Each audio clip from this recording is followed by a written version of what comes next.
As time went on, hieroglyphs were used less and less. By the time of the Roman conquest, around 330 BCE, stone-carved hieroglyphs were mainly used for decoration rather than communication.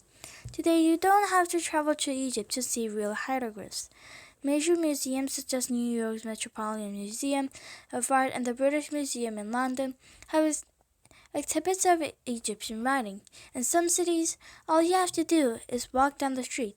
The Place de la Concorde in Paris, France, is home to the 3,000-year-old Luxor obelisk. Glyphs on the obelisk proclaim the region of the Ramesses II. The obelisk was a gift of Egypt to France in 1833. Glyphs of Mesoamerica. As the use of Egyptian hieroglyphs were decreasing the use of pictographic writing system, on the other hand, of the world was increasing. The ancient Maya were a Mesoamerican people who lived in the Yucatan Peninsula in what is now southern Mexico. Their pictographic language is considered one of the most complex of its kind. Archaeologists think the Mayan writing system originated at about 1000 BCE. Evidence suggests it was the first developed by the Maya's ancestors in Olmecs. The earliest examples of the Mayan glyphs, however, date back to only 300 BCE. The Maya, like the Egyptians, considered writing to be a gift from the gods. The supreme deity Isamna was a shaman who created writing. The divine nature of writing meant that only specially chosen scribes and royalty could read and write the sacred language. Complex and beautiful. The ancient Maya system was similar to the one used in the Egyptians. Like Egyptian hieroglyphs, though 800 or so Mayan glyphs were split into two groups. Most of them were logograms that represented whole words. The other 150 or so glyphs were syllables that could be used as prefixes and suffixes. The Maya did not have an alphabet with individual glyphs representing individual sounds. Mayan words were written by grouping glyphs together in a square cartouche. A Mayan cartouche was similarly a cluster of glyphs that went together, sort of like words in a sentence.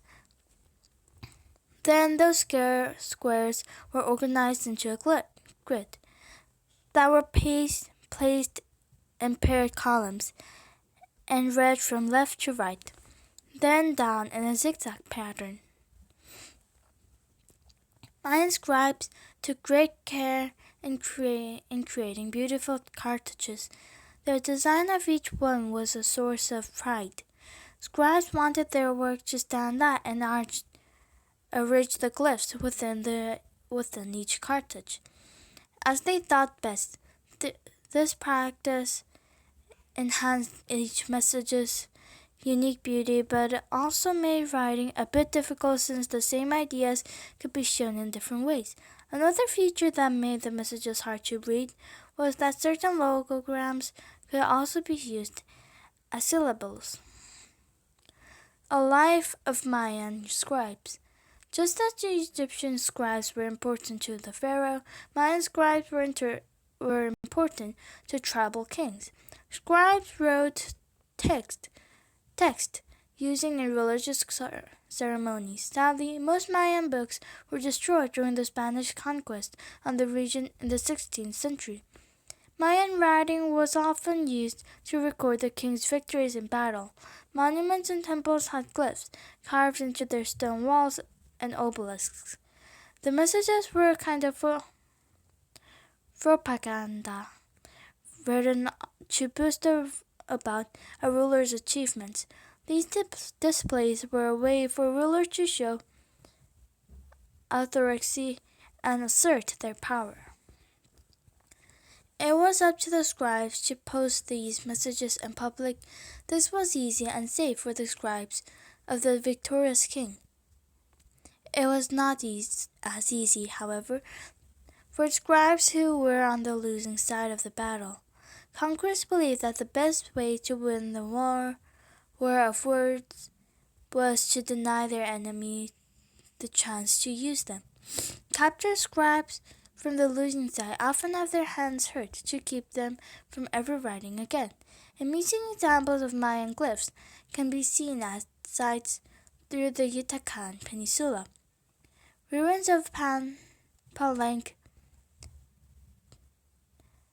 Teotihuacan, and Tikal Beer, and beautiful and ornate stone markings of ancient scribes. Conclusion: the beautiful picture languages of the ancient Maya and Egyptians are no longer used. Many other ancient picture languages, however, are still used today. Asian languages such as Chinese, Japanese, and Korean feature thousands of pictographic symbols. Modern picture languages exist as well. Simple block glyphs appear on signs for international travel. These symbols direct travelers from all parts of the world where to get their bags or catch a bus. It's much easier to use glyphs than to make signs in many languages. Now, as the past, a single picture sometimes works just as well as a dozen words.